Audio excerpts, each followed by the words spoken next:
Ayun, so good evening guys. Ngayon po ay December 4, 2023. Ganda ng Lunes natin. So parang gustong basagin ni PSE yung MA 100 natin.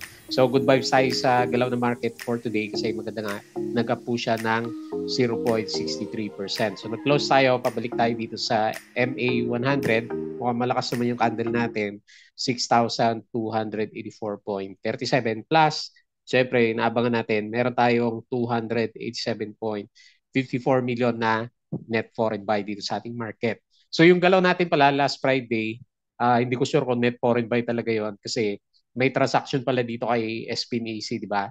So yun yung galing kay Meralco natin. So 1.5 billion yung net foreign buying sa kanya noong Friday na galawan natin sa kanya. Pero ngayon, so siguro naman is totoong net foreign buy na to kasi 287 million tapos tumaas yung index natin last Friday kasi hindi masyado umakyat yung pinaka-candle natin. Okay? So Lunes na Lunes, maganda yung market natin at ito po yung ating mga trending stocks. Yung pinaka direction pala ng stocks natin. So kung mapapansin mo, kung meron kang mahawak na small caps, nagtatakbuhan sa mga small caps ngayon, papunta lahat dito sa mga big caps na stocks natin. Yung nagpangat sa market natin is sina JT Cap, sina Nickel. Mahal daw yung price ng mga gold products. Kaya yung dalawa dito, mga mining stocks, APX saka PX, medyo maganda po yung galaw nila. Si APX, nag-up siya ng 3.47%. Papunta na siya sa 3 pesos. Meron siyang net foreign buy na 166K and then itong CPX natin, nag-up siya ng 1.94%. So net foreign buy din tayo ng 1.46 million. SPNEC, so buti na lang nag-bounce siya at hindi na siya bumalik doon sa support. So lumalaban siya sa kanyang price action. Nag-up siya ng 3.42%. Pero yung pinaka-up niya, umabot siya ng 5%, di ba? Kanina umaga. So meron siyang, ayan, buti na lang, net foreign buy siya ng 13.71 million naman. Okay? So hindi ko tanda yung price ni Meralco natin, ko-compare ko sana, lugi ba siya o hindi doon sa pagbili niya ng malaking shares para dito kay SPNC. Panalo syempre si Mami kasi yung kanyang company is naka-receive ng donation na 6% nga po. Okay? So yun nangyari kay SPNC natin. PHR, hindi naman siya gumalaw ngayon, 0% lang po siya. Net foreign sale ng 75K. Pinag-usapan siya kasi nga po, meron na siyang potential na buyer. So may mag-invest daw dito kay PHR. Sabi doon sa nakita natin na post sa Twitter kanina. So mamaya, bisitahin natin. ACN, mahina pa rin siya. So dalawa sila ni Converge. Sila lang yung naiwan sa si Vilcon na mapula for today's trading natin. So nag-drop siya ng negative 1.04%. So, syempre, ang ayaw natin, negative 8.97 million na net foreign sale dito kay ASEN. Ionics, siguro yung sentiment na lang to, no? Kaya siya nag-trending kasi nag-drop siya ng negative 4.76%. So, nag-ano din siya, nag-breakdown ng kanyang pinaka-price action naman. Okay? So, yun yung pinakabuong picture ng galawan sa market natin. Ayan. So, disclaimer guys, as usual, kung bago ka lang dito sa channel natin, please don't forget to read. So, wag mo gamitin to as a reason for buy, sell, or hold ng ating stocks for education purposes lang. Merong risk na involved sa trading sa market. Due diligence na lang po sa mga stocks na binibili mo. And then follow mo ako dito sa ating Palawi Trader na YouTube channel. So, tama-tama guys, subscribe ka lang para updated ka kasi pataas yung direction market. Kung gusto mo mag-join dito sumali sa trading group naman natin. So, open siya. Meron siya membership button dito or doon sa ating pinaka-patron. So, kung nakasubscribe ka, maraming salamat po. Check mo na lang yung mga daily uploaded videos natin. So, mukhang gaganda na yung market natin. So, siguro gaganda na rin yung views natin. Company reviews, yung mga sample trades, yung mga basic indicators. So, di ba, reversal yung mga blue chips natin. Building yung fundamentals, yung mga risk management, plus yung PSE market studies natin. And then dito sa mga play to earn games, so kailangan na yata natin mag-review ng mga cryptos natin. So nag-breakout di ba? Si crypto, si Bitcoin sa nasa 41K yung galawan niya ngayon. So lakas ng niya. Nakasakay ka ba sa breakout ni Bitcoin natin? So hopefully magkaroon na rin ng buhay yung ating Palawi Trader Crypto to kasi wala pa tayong nire-review na bagong play to earn games tsaka yung crypto chupit natin. Ayan. So pwede yata mag-chupit-chupit na naman as of this time. Medyo busy lang kaya hindi natin magawang gumawa ng videos. Follow mo ako dito sa ating Palabi Trader na Facebook account para updated ka nga po sa post or dito sa Facebook page natin. So double check mo na lang. Bodega Peak, yung mga articles sa local market, US, and then sa cryptos. Ayan, bubuhayin din natin yan balang araw. Money earners, yung mga side hustles po natin. So which is yung mga, ito nga, yung vlogging natin plus yung mga website ayan, na ginagawa natin. So maganda siya. So yun nga lang, tiyagaan lang talaga. Pero meron siya, di ba? So anyway, nandiyan naman yung mga sample earnings natin. Check mo na lang po. Okay? Tapos sa Twitter, tingnan natin yung summary ng index muna. So ito nga, 6,284.37. So maganda yung galaw na market. Nag-up siya ng 0.63% for today. So maganda yan. Yung pinaka-summary is nandito. Ayan. Net foreign buying tayo. So medyo good vibes na tayo. So, di ba? Napansin mo, yung pinag-usapan natin yung mamaya sa chart. Tignan natin. Yung trend nung November, December last year, unti-unti din umakyat yung market. Hopefully may spike din siya bago mag-pullback si PSE. So, yun yung nakikita natin na pwedeng galawan. So, hopefully, meron tayong Christmas rally. So, turnover value, medyo mababa, 3.76 billion. So, panalo si mining kasi sina Nickel, SCC, APX, PX, hindi ko nakita yung iba, pero majority po sa kanila is umakyat. So, yung prices kasi ng gold, tumataas siya. So, nag-aalisan sa ewan ko kung saan ba, sa mga bonds, yung mga traders natin pumupunta sa Bitcoin at saka sa mga gold. Ayan, so hedging siguro sila kasi parang kada yung mga stocks natin. So syempre yung mga bond yields bababa yung kanilang mga interest. Okay? So tingnan natin yung iba. So ito po yung mga binenta. So BDO, BPI, East West, RCB, ACN, AP, CNPF, DNL, ACAGI, Mero, MREITs, Home, Nickel at saka SCC ba may foreign selling. Tapos ito yung mga binili, Metrobank, Security Bank, SPNEC nga, Jollibee, ayan, bida ang saya. Aba, Ali, Tel, Converge, SEB, ICT at saka CMAC. Ayan. Yan po yung mga binili nila.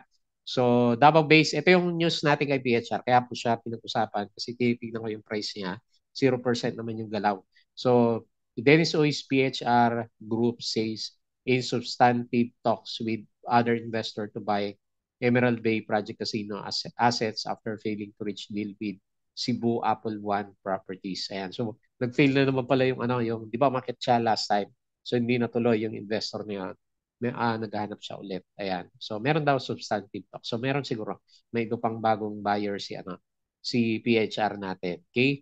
So, Mega World is allocating 7 billion for development of its new township property. So, ito nga po yung mga news natin kay Bitcoin. So, nag-rally siya ngayon past 41K. Nasa 5% yung ginalaw ni panalo yung mga yung mga merong siguro marami na naman tayo makikita yung mga nag-futures. Syempre, di ba, kahit 5% lang kung naka times 20 ka, di ba? So 100% yung pwedeng kitain diyan. Ayan. So yun nga lang, may pullback ba to o wala?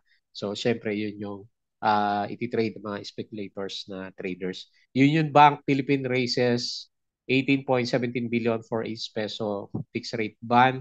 Manila Water terminates its bulk water supply contract with Metro Cebu. Green executes MOA with WRS Holding. Hindi ko napansin kung gumalaw to eh.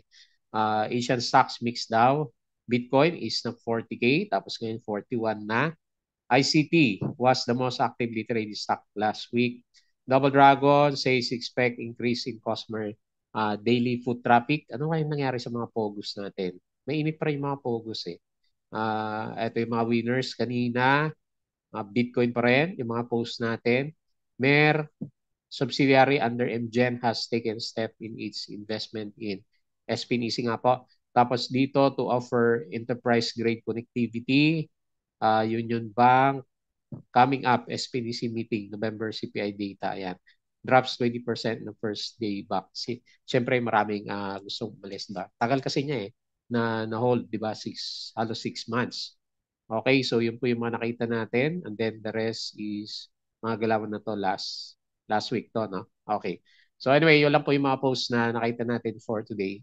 And as usual guys, yung mga gusto sumali sa trading group, gusto magkaroon ng guide, especially ngayon, parang kada na yung market natin, pwede mo pong i-check tong Patreon channel po natin. So open po siya, tama-tama, start of the month. po siya. Okay, so double check na lang. So refresh natin tong si To Trade Asia. Ayan. So meron tayong bagong mga promo na palabas dito kay To Trade Asia. So ongoing yung discussion namin and wait mo yung mga bagong promo po ni To Trade Asia natin. To Trade Asia Prime. So meron siyang gain na ngayon 0.63%. Balik tayo sa 6284. Malaki yung chance pumunta sa 63, mababa lang yung traded value. Panalo si mining kasi gawa ni nickel, kaya SCC, so sila po yung mga markada. Pero yung pinakamalakas ngayon dito is si nickel nga na 5%. Jollibee 4.36, JT Cup nag-breakout 4.3, Metrobank 2.49, at the rest is halos lahat is berde. So yung mga naiwan si Wilcon 3%, Converge -2, hina ni Converge, no? LTG minus 1.36, gawa ng dividends, and then si ASN is 1.04%. So 287 million net foreign buy. Nandiyan na po sila. 59% foreign, 41% local participation. So dito sa winners, yung mga top notcher, majority is penny stocks. Umpisa tayo dito kay Alter. Nag-up siya ng 5.63%. Nickel is 5.6%. Jollibee, 4%. Robinsons, 3.67%. APX nga, panalo. 3.47%. Taas ng galaw niyan. SPNC, 3.42%. Nag-bounce. Robinson, 3%. SSP, 2.5%. And then Metrobank is 2.49%. So ito po yung mga losers, si Inex. Oh, grabe yung drop. -8%. Ionics, -4.76. Balay, mga small caps, di ba? So pabagsak sila. Siguro, i-ano na to, i-oversold yung iba. -4.44%. Home, -4.27. ABA, nag-breakdown 3.92. And then si PHA, -3.59%. Okay? So, lagay natin yan. Tapos, pag-usapan natin yung chart ni PSE. So, gumaganda yung chart natin, ha? Especially kung bukas may breakout tayo dyan sa 6,300. So, pwede natin ibalik dito, 6,400. Kasi gumaganda eh. So, nag-form yung index natin ng higher low. So, guhitan natin yung mga higher low niya. So, ito yung isa. Hindi natin makita. Yan. So, yan yung isang higher low. And then, ito din yung isang higher low formation. So, very good. Tapos, yun nga, padiretso tayo. So, meron trend yung index natin. Kaya, maganda, or most likely, based sa ginagala kung hindi lalabas yung mga foreign investors na nakita natin pumasok, kaya-kaya natin yan, 6,400. Then, baka early next year na yung, yung 6,700 natin. Pero, kung titignan mo nga, yung galaw ng last year, sabi ko sa inyo, so ganun din yung pattern niya ngayon, di ba? So yung mga candles ng index is nag-stay above ng MA9. Ayan. So ganun din, oh. So bumabalik siya dito sa MA9. So okay, hopeful na tayo ngayon dito sa market natin. Hindi na tayo masyadong depressed sa galaw. Although syempre, yun nga sabi ko sa inyo, since gumagalaw si Philippine Stock Exchange, blue chips, yung madalas na makita natin na umakyat during this time. Tapos yung mga small caps, wala pa. So tis muna sa mga mahilig mag-trade sa small caps na stocks. Okay? So okay yung RSI natin, maganda siya, above 50, nag-bounce. At saka syempre paganda yung itsura ng MACD formation naman. Okay? So wala na yung downtrend natin, nasa recovery tayo as of this time. Kasi may na-form na na higher low formation si PSE po natin. So tingin tayo dito sa US market. Pullback na yun dito sa US natin. Malakas kasi sila from the past 2 days, 2 trade. Thursday, Friday, malakas dito sa US natin. So ito yung galawan ng Friday, pero ito ngayon mukhang mamumula. Nasdaq, -0.33, Dow Futures, -0.17, and then S&P is -0.23%.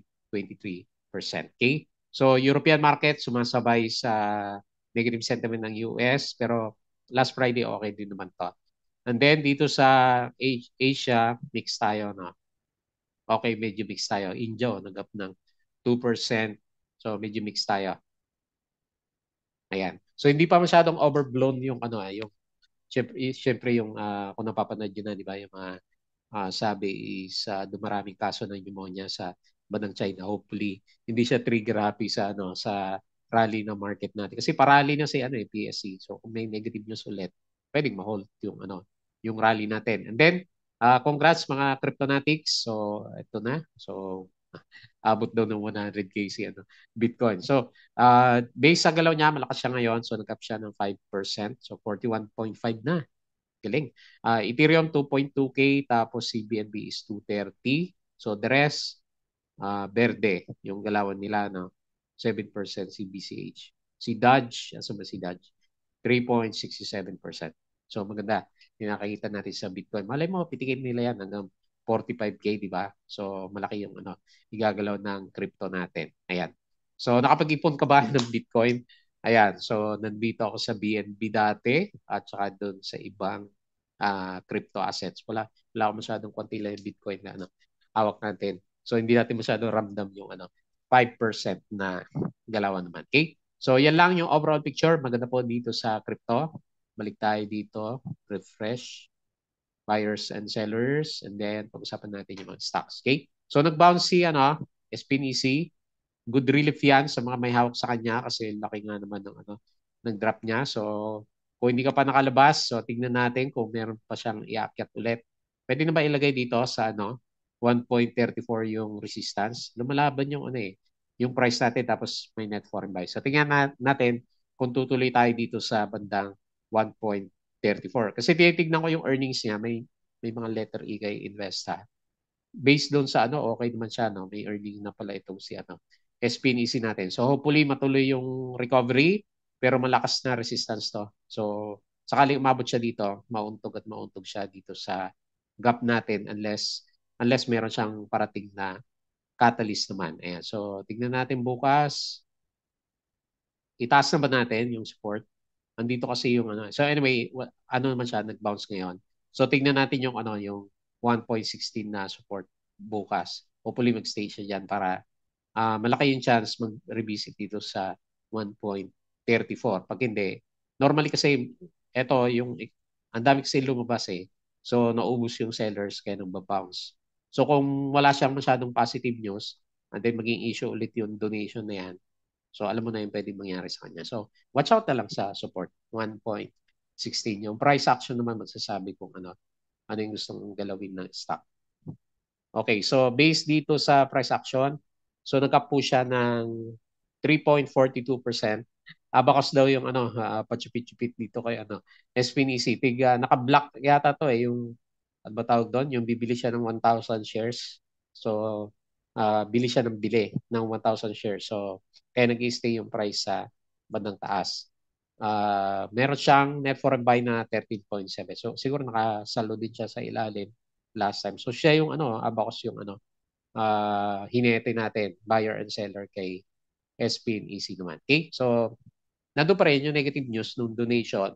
Pero siguro, tingnan natin a few days from now kung ano mangyari sa kanya. Anyway, for 2 days, good naman siya. And then, syempre, green. Tingnan natin kung mag-stay siya and then mag-retouch sa 1.34. Next, APX. So, congrats. Patres na tayo kay kay APX. May ano pa siya, oh. May pag-up pa siya. So, high chance na, no? High chance sa tres.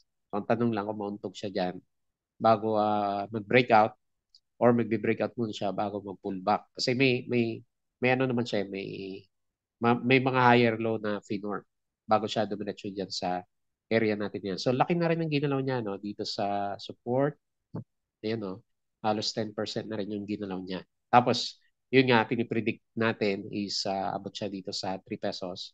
Total, malakas yung ano niya, yung maganda, nag-overbought na siya. Tapos, maganda rin yung ano, yung MACD formation niya. May volume din siya. Oh. So, may nagtulak kay APX for today.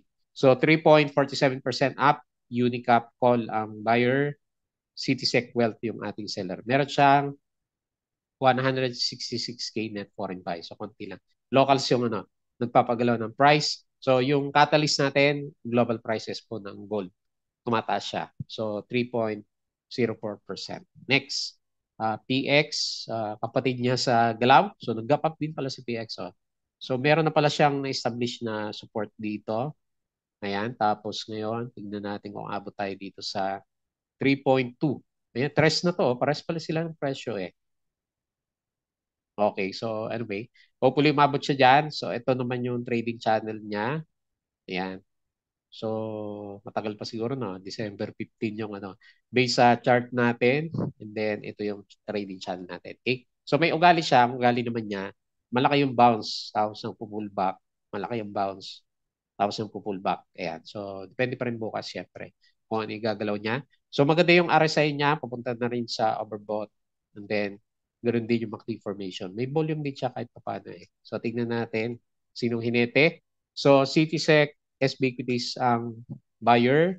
Meridian HUA yung ating pinaka-seller. So up siya 1.94%. Meron siyang 1.45 million net foreign buy. Okay?